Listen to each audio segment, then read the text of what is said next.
Hay un concepto que, como tantos conceptos que tienen una definición clara, precisa y culturalmente instalada, en un sentido que podríamos, en principio, haciendo una semblanza general, denominar positiva, en el sentido de que piensa en términos de bien común, de igualdad, ¿sí? Siempre pensemos como premisa, entre igualdad y libertad, mata igualdad, ¿sí? O sea, igualdad mata libertad, quiero decir, ¿sí? No porque no haya que ser libres, sino porque la verdadera libertad se logra, ¿sí?, dentro de una dimensión de igualdad, persiguiendo esa dimensión de igualdad. Si no, la libertad no es tal, es engañosa y es el diccionario de los poderes fácticos, los poderes concretos, los poderes que no son una interpretación de qué es el poder, sino que son bien definibles. En este sentido, nos dominan desde el lenguaje, cada vez más tratan de instalar acepciones de términos y de palabras que otrora tenían otro sentido, como el término libertario, por ejemplo. Y algo que me interesa trabajar especialmente hoy es el término adoctrinamiento. Pensemos en el adoctrinamiento. ¿Dónde está el adoctrinamiento? Sino, y lo primero que se me ocurre, ¿no?, es en la educación tradicional que hemos tenido. Yo tengo 57 años, en el colegio primario y secundario, sobre todo en el colegio primario, a través de una impronta que viene instalada desde los tiempos de Bartolomé Mitre en adelante, la lógica mitrista, la visión mitrista de la historia, donde también él resignificó la figura de San Martín y de otros, pero sobre todo llegó a naturalizar el genocidio de las naciones preexistentes, los pueblos originarios, todo lo que antecede de algún modo, y lo tenemos que pensar como un genocidio, porque antecede, porque ahora estamos de algún modo, ¿sí?, pisando tierra arrasada, y eso ha sido naturalizado en función de la promoción del Estado-Nación. Esa naturalización está en los manuales escolares mitristas, ahí está ese adoctrinamiento. Pero de adoctrinamiento se viene hablando hace rato, se viene hablando desde el golpe de Estado del 55, en tanto y en cuanto recuerdo, por ejemplo, a gente de la generación de mis viejos, y a mis viejos inclusive, diciendo en su momento que nos obligaban, ese era el término que usaban, a leer La razón de mi vida de Evita en el colegio. Y yo pregunto, ¿y todo lo que nos obligaban que estoy mencionando, que acabo de mencionar, y que después se siguió obligando siempre? Vos tenés un plan obligatorio de lectura, ¿sí?, que sea centrado sobre una figura en particular, ¿sí? Si esa figura está demonizada, ahí aparece la idea de que nos obligaban. Lo que ha empezado en el colegio y en la escuela, siguió y sigue en los medios de comunicación masivos, por lo cual nos vemos atravesados por esos medios, en gran medida, en muchos casos, repitiendo el lenguaje del enemigo. Por más que querramos sacudirnos el polvo de ese lenguaje o esa resignificación del lenguaje que se pretende instaurar, ese adoctrinamiento contemporáneo está más que nunca. Pero llaman adoctrinamiento precisamente a todo lo que se piense desde la educación, desde el ámbito educativo, como la ESI, la educación sexual integral, como adoctrinamiento, como un campo de apertura. Eso es un campo de apertura que se lo piensa como adoctrinamiento, pero en realidad no se lo piensa como adoctrinamiento. Es peligroso para los poderes fácticos, es peligroso para cualquier apertura mental. Cualquier texto que piense en términos de ampliación de derechos, en términos de igualdad, en definitiva, que nos haga pensar en nuestra condición en el mundo, ¿sí? Y nuestra condición de sujetos en el estado en el que vivimos, ¿sí? Pasa a ser adoctrinamiento y pasa a que más de uno empieza a repetir, y cada vez más se oye, la cuestión del adoctrinamiento. Entonces, ¿qué tenemos como posibilidad de responder a eso? Más que, por supuesto, no es poco, este programa, otros programas, otras voces, esgrimir todo el tiempo en el lugar en que estamos parados, tratar de promover una dimensión de pensamiento que amplíe nuestro horizonte con anteojeras.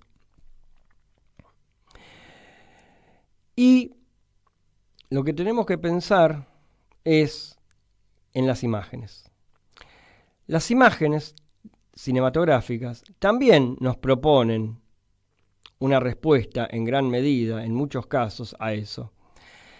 Y no solo las imágenes cinematográficas, cualquier modo contracultural, un trabajo performático, un texto literario. Hay autores contemporáneos y no que siempre están listos para ser leídos. Cuando se dice la frase "los libros no muerden" es porque hay un miedo previo a agarrar eso. Hay algo del orden del temor a o no terminar o no. Es digamos, morder ahí, ¿sí? La filósofa Sueli Rolnik, que vamos a tratar de tenerla para el programa, estamos trabajando para eso, habla de la idea de cartografía, ¿sí? Nosotros tenemos que ser cartógrafos, tenemos que plantear, por ejemplo, yo tengo un libro acá, no necesariamente lo tengo que terminar, tengo que agarrar lo que me sirve, un poco acá, un poco allá, voy armando mi propia cartografía, me convierto yo en cartógrafo, ¿sí? Todos podemos ser los cartógrafos de nuestro sistema simbólico, que lo podemos elegir y no nos tiene por qué necesariamente ser dado. En ese sentido y con este pensamiento arranca hoy Periferias del Cine.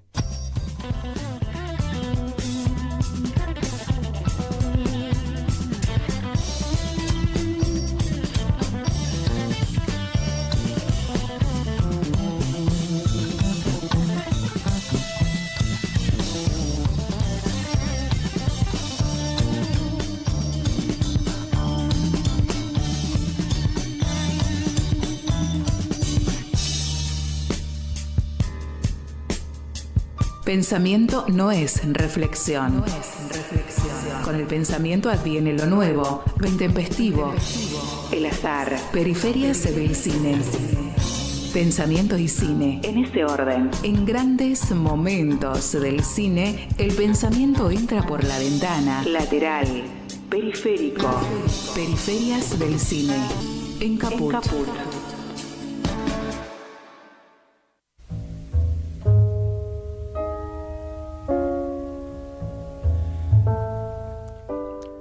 Muy buenas tardes, esto es Periferias del Cine, mi nombre es Luis Frank y saludo al señor Nicolás Chino Román. ¿Cómo le va, Chino? ¿Todo bien?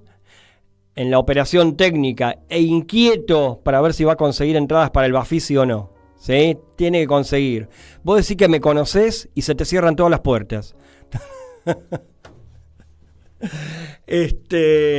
Sí, hay algunas que ya no hay y otras que se pueden aprovechar todavía, ¿sí? Pero anda corriendo, te diría, ¿sí? Bueno, en función de esta cuestión del adoctrinamiento, donde podríamos decir, ¿dónde está el adoctrinamiento? Hay cineastas que se ocupan especialmente de las tradiciones, ¿sí? De revisitar la cuestión de la tradición argentina, ¿sí? Y con uno de ellos vamos a hablar ya, ¿sí? Y vamos a presentarlo. Es interesante, ¿no? Porque busco material para hacer una pequeña semblanza de su formación, ¿sí? Y él se formó en cine en el IDAC, en el Instituto de Arte Cinematográfico de Avellaneda, en una década, digamos, que estaba toda la pulpa neoliberal como para tomarla cinematográficamente, como para pensarla en el mismo momento que se estudiaba, ¿sí? Ahí estudió 3 años. Bueno, después empezamos con los trabajos, el largometraje Mata Perros en 2002, una especie de road movie criolla definida así.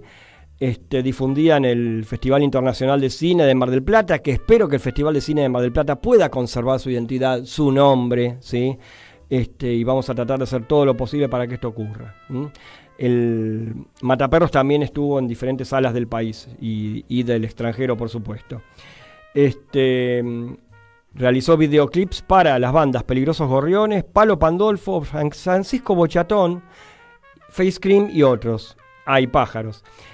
Es investigador de la historia nacional y está comprometido con la causa indígena y dirigió los documentales, muy buenos documentales hay que decirlo, La Muralla Criolla y Cuatro Loncos, ¿sí? Que si quieren chusmear un texto que escribí en Hacerse la Crítica sobre Cuatro Loncos en el momento de su estreno en el festival en el FESAL de La Plata, lo pueden hacer. Pero vean la película principalmente, ¿sí? Sí, no sé si está, ahora le vamos a preguntar si está en algún lado la película en este momento. Tanto La Muralla Criolla como Cuatro Loncos se centran en precisamente las campañas del desierto, ¿sí? Un poco veníamos hablando de la conformación del Estado-Nación, ¿sí? Y la última película es Jinetes de Roca, ¿sí? Que también, centrado en la cuestión del pensamiento sobre la tradición, vuelve sobre el tema de las campañas del desierto, vuelve sobre la figura de Roca, ¿sí? Y sobre todo sus representaciones, ¿sí? Entonces, para hablar de todo esto, estamos acá, lo tenemos en Caput online, directamente escuchándonos a Sebastián Díaz. ¿Cómo estás, Sebastián? Luis Frank te saluda. ¿Qué tal, Luis? Muchas gracias por el espacio. Y sí, comparto lo que decís. A mí también me costó despojarme del adoctrinamiento. Así que lo puedo decir de primera mano. Hay que hacer todo un laburo ahí, ¿no? Porque uno no sabe, o sea, en un momento, a determinada edad, uno no sabe cuál es la verdad. Uno la verdad la está buscando todo el tiempo, si es que hay una, ¿no? Si es que podemos pensar que hay una. Pero por lo menos, digo, para mí, no sé qué pensás vos, supongo que estaremos de acuerdo en esto, ¿no? Que un faro interesante es pensar, primeramente, en términos de igualdad. Y cuando la igualdad se ve subvertida, comprometida, y te quieren promover la identificación con algo que no tiene que ver con la igualdad, ahí hay algo que nos empieza a hacer ruido, ¿no? Sí, hay un autor que para mí es un prócer de la Argentina, se llama Norberto Galasso. Sí, absolutamente. Él dice, con lujo de detalle y tomando la tradición de Jaureche y de otros pensadores de cuña nacional, que existen los malditos. Y los malditos son todos aquellos que pueden ser investigadores, periodistas, políticos, en fin, de diferentes extracciones, que se opusieron a la mirada dominante, al discurso hegemónico de su tiempo, y por eso mismo fueron silenciados por el dispositivo cultural, la superestructura cultural, en este caso Argentina. Y son muchos, y son personajes muy importantes algunos. Y sin embargo, fueron silenciados y su discurso no trascendió más allá de algunos círculos un poco más minoritarios. Me parece que me estoy identificando bastante con eso que mencionaba Galasso como maldito. Totalmente. Sí, porque inclusive, al centrarse en estos temas, e inclusive ya el dedicarse al documental, ya lo sitúa a uno en una especie de periferia. El documental tendría que ser un formato mucho más extendido, mucho más visto, ¿sí? Y muy habitualmente los públicos, el público de masas que integramos todos, ¿no? En definitiva, predominantemente se dirigen al cine que cuente una historia narrativa, no más allá que un documental también es susceptible de contar una historia, pero digo, se dirige más a una ficción, ¿sí? Entonces, no es tu caso, pero hay muchos que se ven, que sienten como una especie, perciben o autoperciben una especie de obligación de transformar una idea primera sobre sus documentales y hacerlos como más, entre comillas, uso un término muy genérico, vendible, si se quiere, ¿sí? Sí, sin duda. Eh, bueno, no es mi caso. Mi caso es ser un guardián de la memoria. Eh, Porque claro, cuando la cadena de memoria se corta, es muy difícil después reconstruirla. Y sin embargo, las películas que vos mencionabas, tanto La muralla criolla como Cuatro loncos, como Jinetes de Roca, abordan el pasado de la historia ocultada, específicamente de pueblos originarios, pero también esa memoria que fue ocultada y por lo tanto cortada la cadena y nosotros tratamos de recuperar. Me parece que es importante tener esa noción de ser un guardián de la memoria. Es muy importante, porque si no, la historia se reescribe todos los días, como está pasando actualmente, que es un desquicio. Así es. Y entonces no se sabe de dónde venimos ni hacia dónde vamos. Y es No hay un marco, lamentable eso. no hay marco referencial concreto. Está todo en el No, porque aire. todo es sujeto a interpretación, los hechos prácticamente no existen y el mismo hecho puede ser interpretado de diferentes maneras. Entonces, obviamente que las interpretaciones existen y no las vamos a negar, pero también los hechos existieron y entonces los que fueron ocultados, nuestra tarea es develarlos. Ujú. De todas formas, eso es un pensamiento que tengo yo siempre, ¿no? Puede compartirse o no. Hay quienes están más permeables a estos discursos y hay quienes no. Y yo creo que tiene que ver con que hay mucha gente que ha perdido o le han hecho perder. Habría que ver dónde empieza esto, ¿no? Si es el huevo o la gallina. La empatía con el otro. ¿Mm? En la medida que uno pierde la empatía con el otro, entonces va aceptando una serie de estados, un estado de cosas. Yo siempre definía a la derecha de esa forma. Digo, alguien que es de derecha es alguien que de chico tiró la toalla, probablemente, ¿sí? Que en algún momento pudo haber tenido una ilusión, ¿sí? De esto, de la mismidad, de la igualdad, ¿sí? Y tiró la toalla, más tarde, más temprano, ¿sí? Entonces apostó a ese mundo individual. ¿Mm? Y son nuestros familiares, nuestros amigos cercanos, Exacto, nuestros exacto. vecinos. Eso es muy triste, porque uno cada vez tiene menos interlocutores, percibe eso. Sí, de Este, todas maneras, mi trabajo no persigue eh, convencer a nadie. ujú, Lo hago porque es una imperiosa necesidad profunda que está dentro de mi corazón y de mi alma. Eh, absolutamente. Ahora, pensemos un poco en los aspectos formales de tu trabajo. Tanto la muralla criolla como Cuatro Loncos. Me centro en Cuatro Loncos, la tengo bastante fresca, ¿sí? Es interesante porque vos haces una integración de registros ahí en Cuatro Loncos, ¿sí?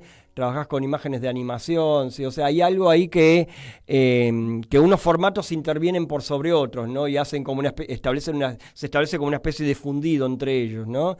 ¿Ese trabajo fue concebido del comienzo así o vos te fuiste encontrando con los materiales y se te fue ocurriendo en el marco del proceso? no, lo que ocurre es que cuando uno aborda temáticas que tienen que ver con el pasado y donde no existen demasiado eh, archivo, digamos, material de archivo, Ujú. se hace mucho más complicado mostrar ciertas historias sin contar con ese material. Entonces, desde La muralla criolla, que fue el primer largometraje documental de esta trilogía, Mm. que conforman Cuatro loncos y Jinetes de Roca, decidí esto, que es recrear a través de dibujos animados algunas secuencias que me parecían importantes a nivel realizativo rescatar y que tengan realmente un sustento material, digamos, histórico, eh, que no sea simplemente una ficción de nosotros los realizadores, sino que realmente esté sustentada en la realidad, en esta realidad que nosotros comprendemos que es tal. Sí, sí. Eh, entonces, por supuesto que también tenemos a mano fotografías que son muy pocas a veces. Estamos hablando de la década de 1870, 1880, Ujú. y es material muy valioso que lo utilizamos, por supuesto. Hay material gráfico también que tiene que ver con todas las publicaciones En general yo me centré en las publicaciones que tenían que ver con caricaturas, una revista muy famosa llamada El Mosquito, que era una revista satírica donde se mostraban a través de caricaturas los personajes las acciones, digamos, los eventos más importantes de la época. También la rescaté. Y bueno, obviamente lo que es la palabra autorizada, siempre me gustó recurrir a esa palabra autorizada de gente que, por ejemplo, Osvaldo Bayer, ¿no? Marcelo Balco, y después, bueno, específicamente en Cuatro Loncos encontré que en los descendientes de aquellos loncos o caciques que fueron profanados y sus cuerpos fueron exhibidos en los museos de la Argentina, en los descendientes encontré que había una historia viva, es decir, que había pasado de generación en generación a través de la oralidad. Y que eso es muy importante porque justamente es no cortar la cadena de la memoria. Claro. Ay, justo me agarró una tos. Perdón, iba a hablar y tosí. Esto fue un sabotaje. Yendo a Jinetes de Roca, que es la última. La estuviste presentando estos días, ¿verdad? Jinetes de Roca tiene fecha de estreno para el 20 de junio, Día de la Bandera. Sin embargo, esto es lamentable, esta gestión que se está llevando a cabo en el Inca, Sí, hay que decirlo con absolutamente. todas las letras. El primer día que asume su presidente echa a 170 personas, entre los cuales estaba yo, que no soy trabajador del Inca, pero sí formaba parte de un comité de selección de películas. O sea, todo sin criterio, todo hecho sin criterio, con el simple objeto de destruir la industria. Luego los últimos días nos enteramos que el Inca se paraliza durante 90 días, por lo tanto se paraliza absolutamente la actividad. Así Entonces es. no sabemos qué va a pasar. El gomón estaba en venta, lo iba a comprar Mirta Legrand, etcétera, etcétera. Todo lo que ya conocemos. Sí. Entonces esto es día a día. Esperemos que todavía se sostenga, falta un siglo para el 20 de junio, pero esa es la fecha de estreno que tiene asignada Jinetes de Roca. Sin embargo, en el marco de un congreso muy importante que tiene que ver con la filosofía de la liberación, en homenaje a Enrique Dussel, que se va a celebrar en La Plata la semana que viene, gente relacionada a la organización del congreso me invitó, y yo por supuesto accedí con mucha felicidad, a proyectar la película y dar una charla el día 19, viernes 19 de abril, en el edificio Caracachov, en el auditorio, en la Universidad Nacional de La Plata. Así que allí estaremos y presentando la película. Perfecto, perfecto. Bien, quería tomar un tópico, ya estamos en los últimos tramos de los tiempos de la charla, ¿sí? Que me parece importante, me parece especialmente importante. Vos establecés en Jinetes de Roca un paralelismo entre la primera dictadura cívico-militar del siglo XX y la última, ¿verdad? La del 30 y la más sangrienta, la del 76. Y a la vez estableces un nexo también con las campañas del desierto. ¿Cómo estableces esos nexos? ¿Desde qué lugar? Hay como tres momentos muy marcados en lo que es la glorificación del personaje Roca. El argentino Roca, autor de la llamada Conquista del Desierto, que ni fue conquista, no era un desierto, ¿no? Exacto. Lo que sucede aquí es que hay una primera etapa que es fundante, que es cuando Roca lleva a cabo aquella acción en la década de 1880, que luego se va, digamos, revitalizando a medida en que Roca tiene poder. Por ejemplo, el billete de 100 pesos, que nosotros hasta hace pocos años manejábamos en nuestras billeteras, tiene la figura, la imagen de Roca, y atrás tiene una copia de lo que sería un cuadro que se llama La Revista del Río Negro, que es el cuadro más grande que se encuentra en el Museo Histórico Nacional. Es tan grande que no se puede ni sacar del museo. No pasa por las ventanas ni las puertas.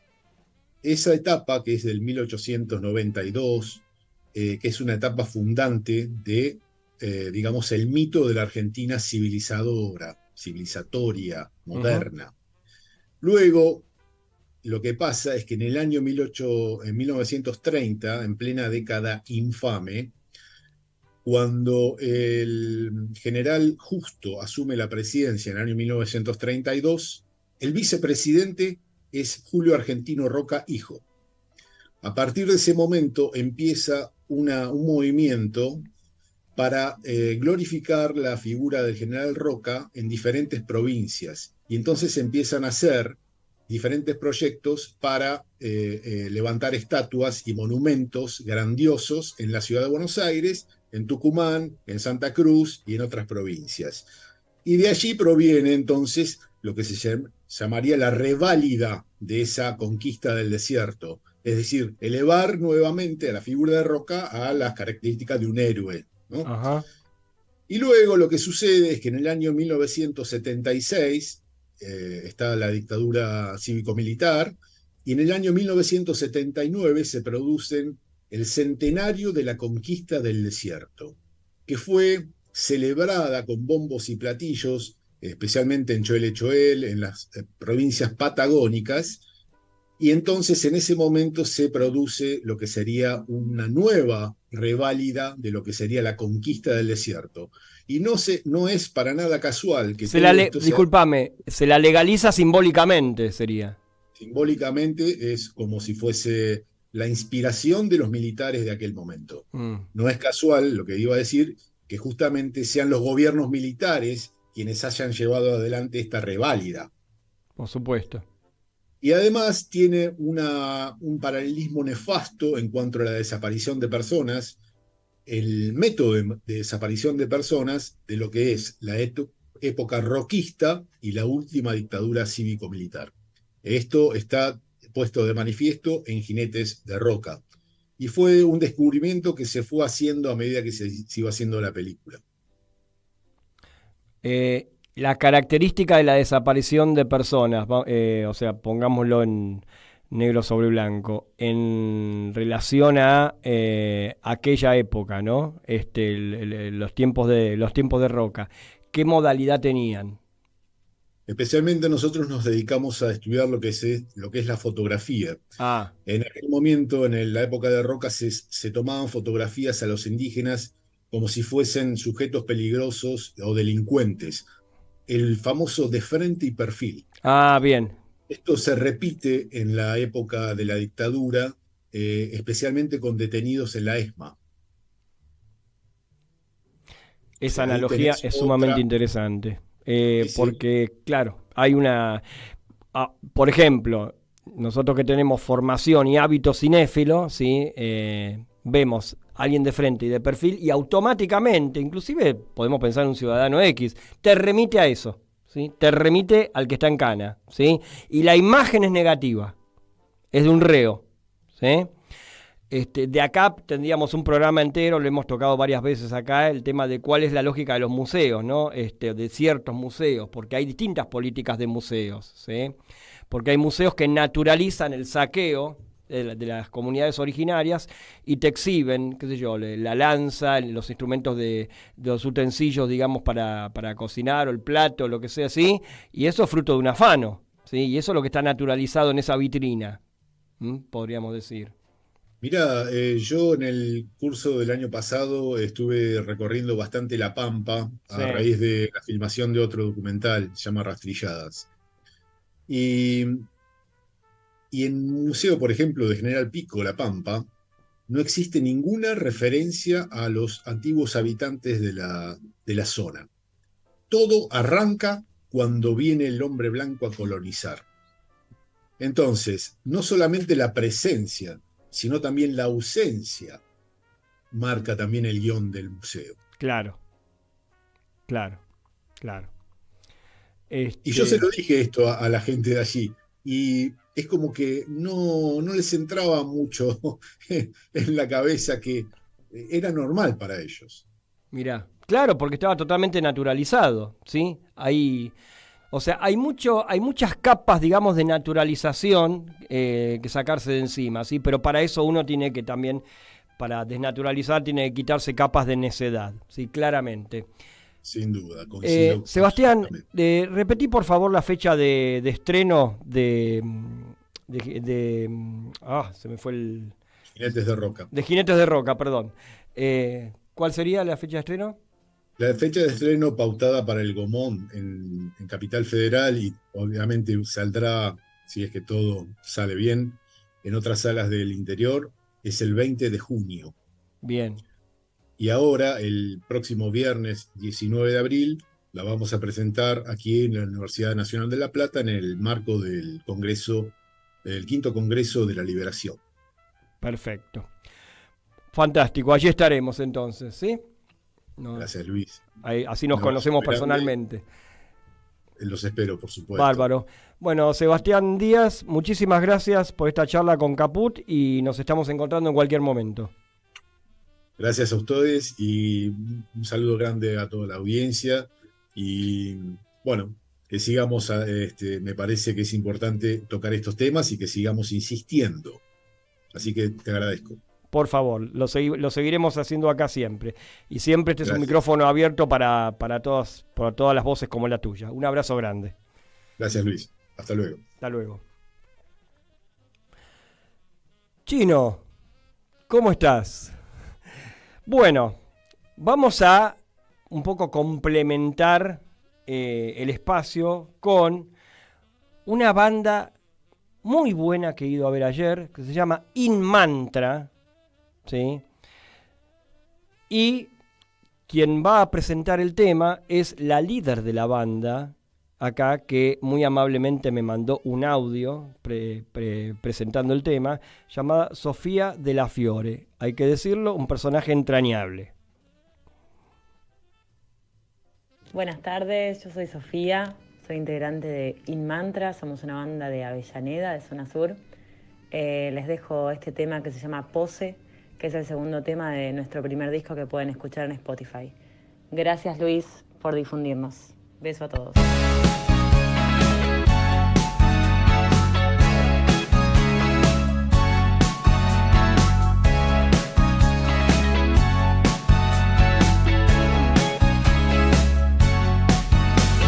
Paranoia, insatisfacción,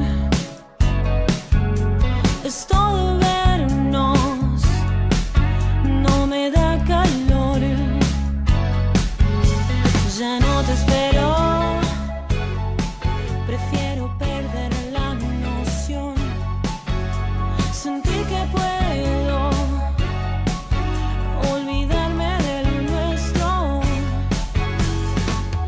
decime dónde estoy, perdí la conciencia, decime qué cambió, si no puedo dejarte de mirar, porque posas tan espectacular, posas tan espectacular, posas tan espectacular, y es que posas tan espectacular,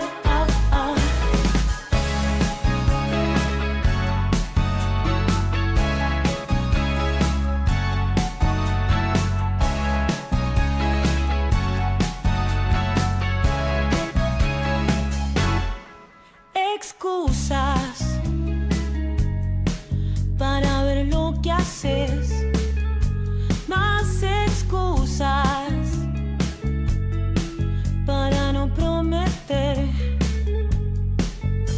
tan solo encontrarte, quisiera verte pasar, matar el tiempo y olvidarme de lo nuestro.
venía muy bien para matizar un poco.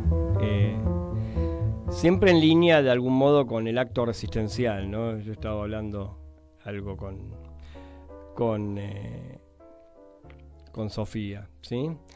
Del tema. En algún momento tocamos ese tema puntualmente. Bueno,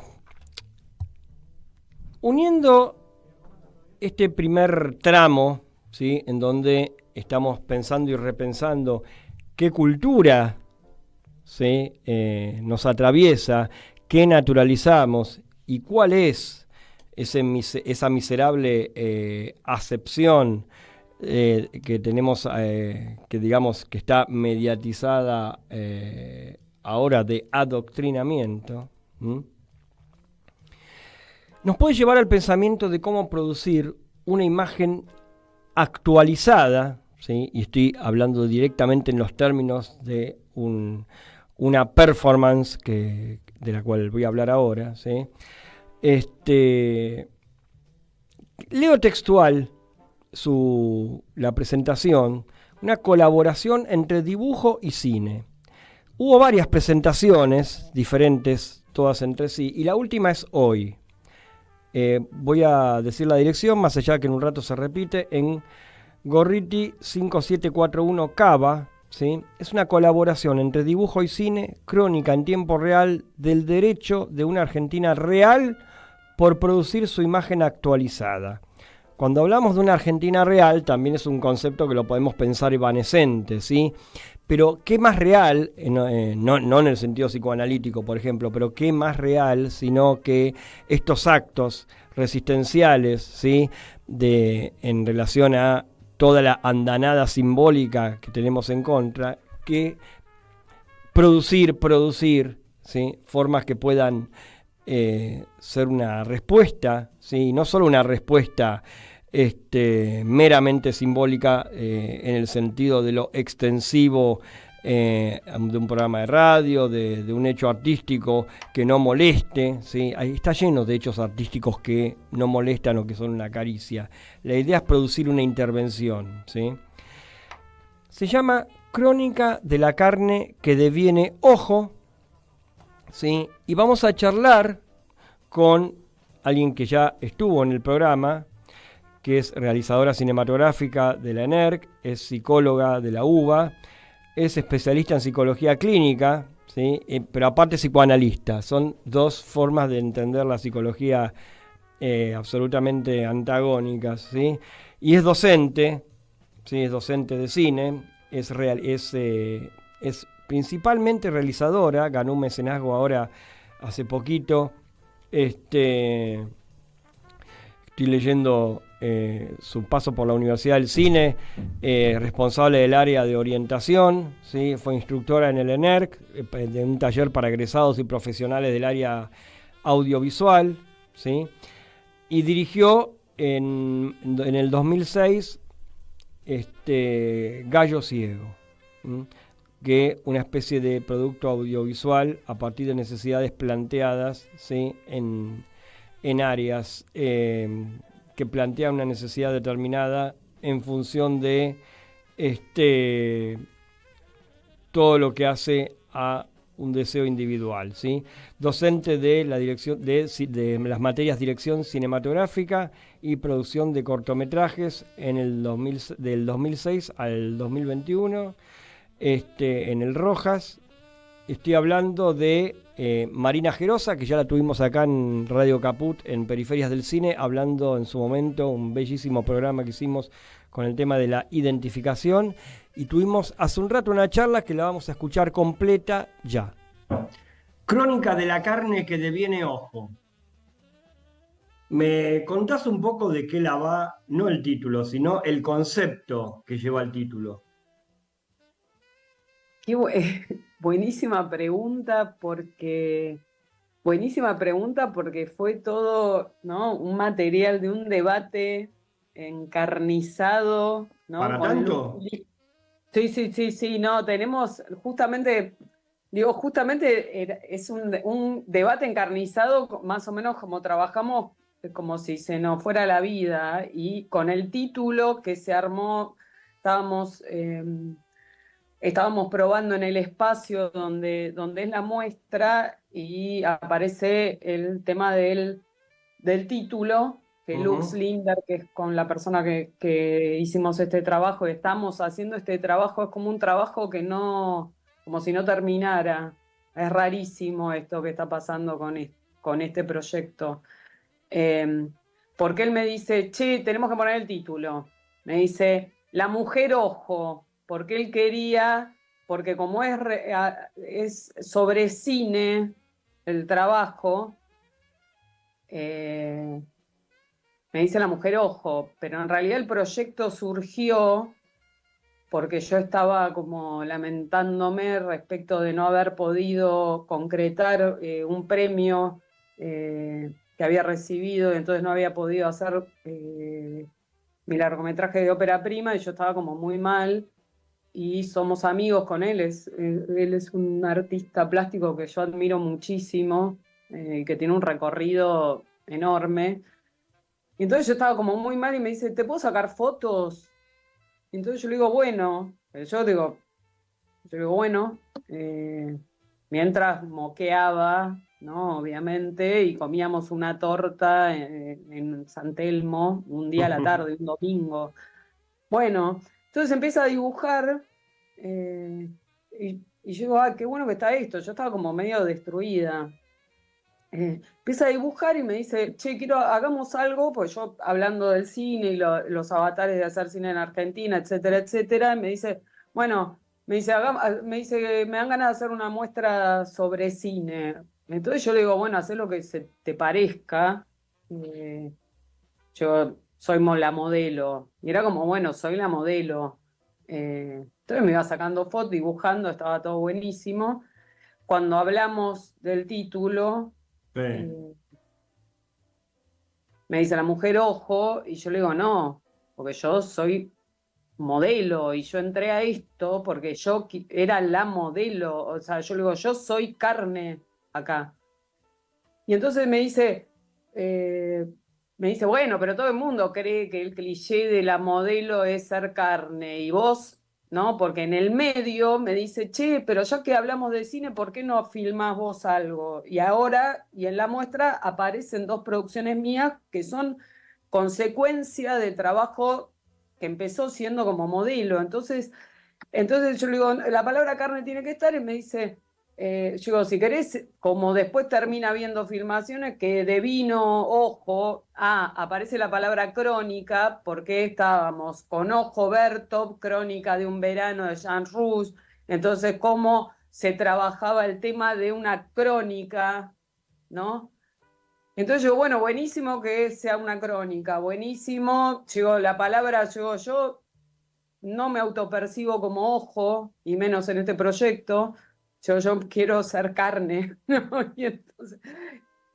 Pero Y bueno, y carne, así. ojo, discúlpame que, digamos, me meta y que empiece a pensar el concepto, ¿no? Porque lo interesante es que es un concepto movible.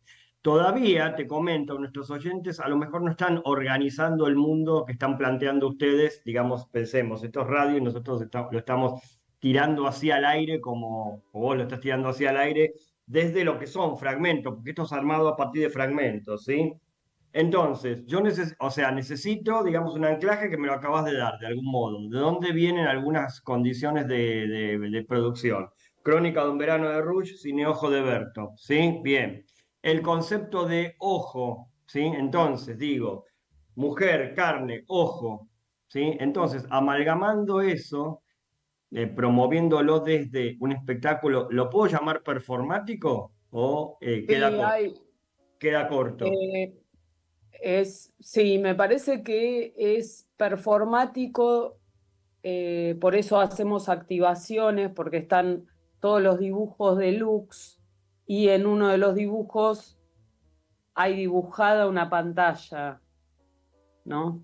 Bien. Entonces hay un loop y después nosotros activamos justamente una cuestión, hay una cuestión performática donde nosotros decimos algunas cosas, y después se proyecta una película que ahora, que en realidad es un teaser que filmamos el 7 de marzo, o sea, todo esto se fue precipitando, estuvimos trabajando todo el verano. Esto va a Es un devenir un teaser, largometraje, un teaser de un largometraje. claro, es un teaser, pero en todo esto lo que sucedió también es que cuando aparece este concepto de la carne que deviene ojo, empezamos, ¿no?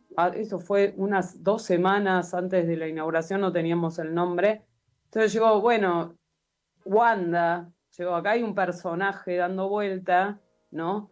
Y entonces era Wanda de Wanda Nara por la mujer carne y Añez Bardá por el ojo, la cineasta. Entonces apareció. Vos sabés que vos mirá mirá lo que son las subjetividades, ¿no? Vos dijiste Wanda y yo me fui a la película de Bárbara Loden, la esposa de Elia Kazan, que hizo su única película, ¿sí? Impronta absolutamente feminista, esa película, si querés ver o sea, lo que sería carne a la deriva, llamémoslo así, arrojada al mundo, la tenés ahí. ¿Eh? ¿En serio? Sí, ¿Cómo se sí. llama? Wanda, Wanda, de Bárbara Loden. Es una película que estuvo en el ostracismo mucho tiempo y se la redescubrió hace poco, ¿sí? Y Ah, se la revalorizó, ¿sí? Es un gran material. mirá. Sí, y Ah, paradójicamente la esposa de Elia Kazan, que era todo lo contrario de algún modo de esa dimensión de apertura que tiene ese material, ¿sí? mirá Así que vos. bueno, sí, sí, sí, absolutamente. Bueno, la La gente va a ir hoy, Marina, la yendo voy un a poco. ver. Sí, sí, sí, sí. La gente va a llegar hoy a Gorriti 5741 en Capital Federal, en Cava. ¿A qué hora es esto? ¿20:30?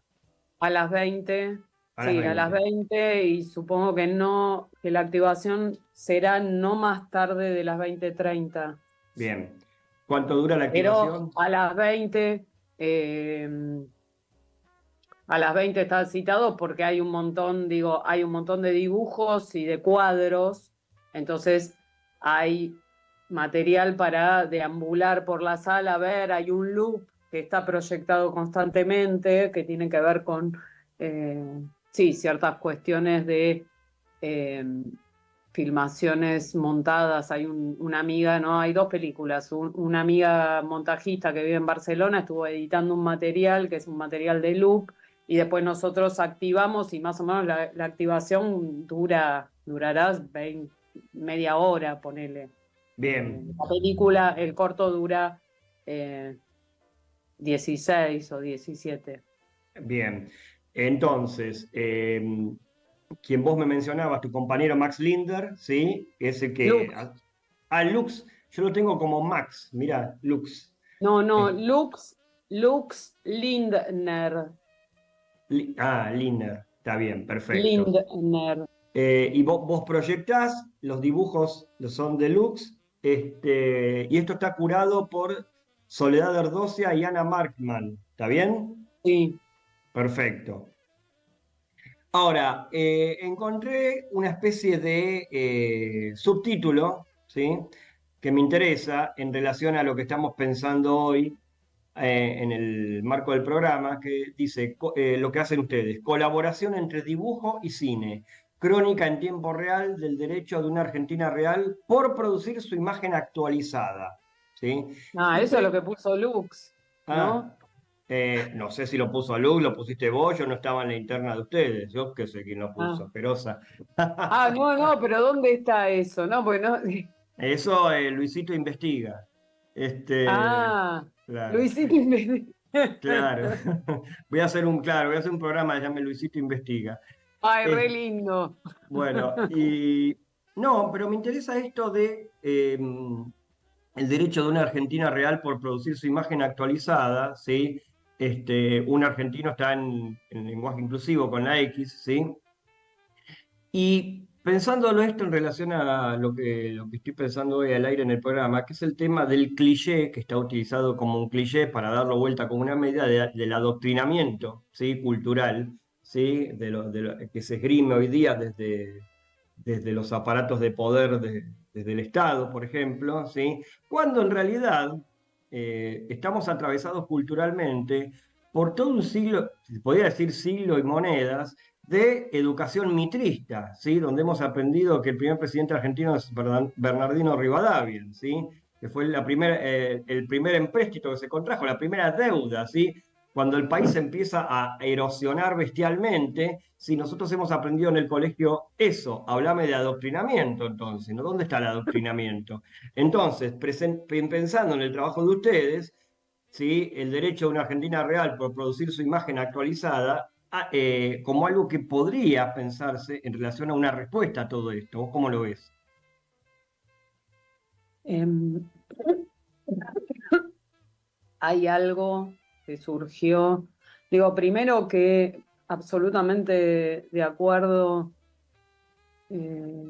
con esto que estás diciendo, es brutal que se hable de adoctrinamiento en las escuelas y brutal el ataque que se hace justamente, incluso salió Lustó, ¿no? A hablar respecto de la uva, ¿no? Y decía, de la uva salió Diana Mondino, salió Cavallo, salió Lustó y salió Kicillof, con lo cual, si hay algo que no es del orden del adoctrinamiento y si hay algo que es del orden de la pluralidad y el respeto por las diferentes voces, es la educación pública, ¿no? Entonces, digo, no solo que es un cliché, que en todo caso no tendría nada de malo, sino que es mentira, lo cual es, Por digo, es supuesto. 10.000 veces Básicamente es peor. mentira. Básicamente es Claro, mentira. como que básicamente es mentira, ¿no? Y justamente incluso se contradice porque la gran masa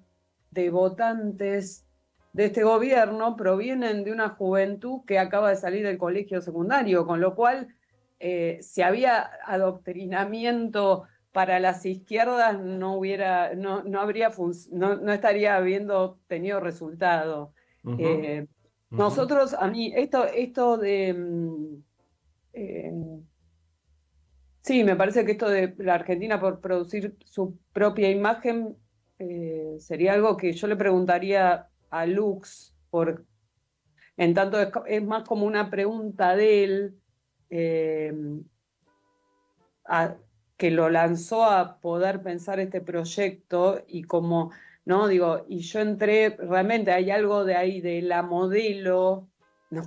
Digo, yo entré como modelo y después justamente termina lo que terminó sucediendo y todavía sucede, es que en la película había como un guión, pero de pronto la realidad de este verano se metió en la ficción, que además igual a mí me interesa mucho lo que sucede en la actualidad, los vínculos, o sea, hay algo de psicoanálisis, que es mi otra profesión, que atraviesa cualquier cosa que yo haga inconscientemente. Entonces, cuando yo escribo o cualquier cosa que haga está atravesada por este ser psicoanalista casi. Entonces, esto, ¿no?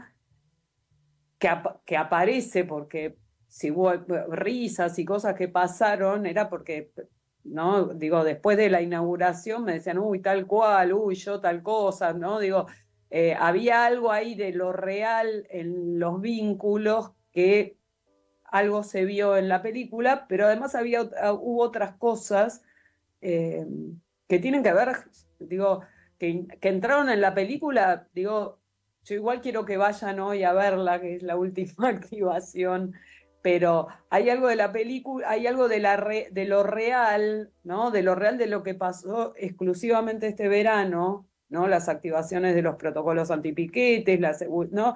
Que aparece en la película y aparece absolutamente en los cuadros de Lux.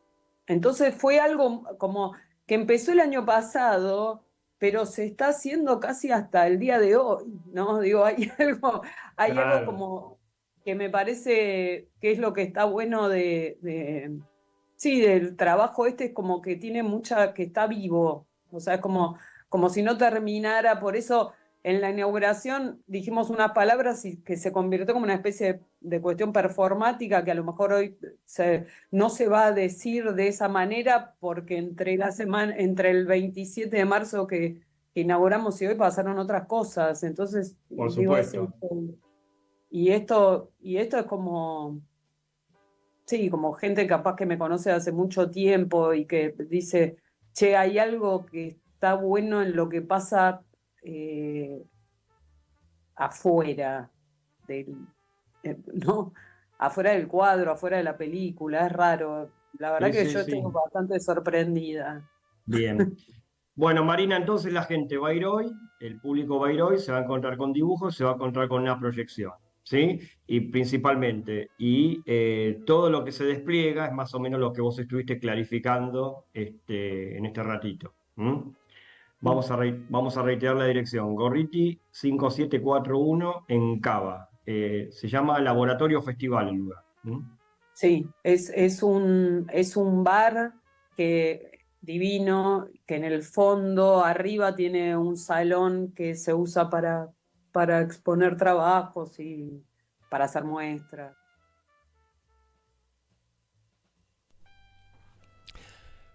Bueno, esta fue la charla con Marina Gerosa.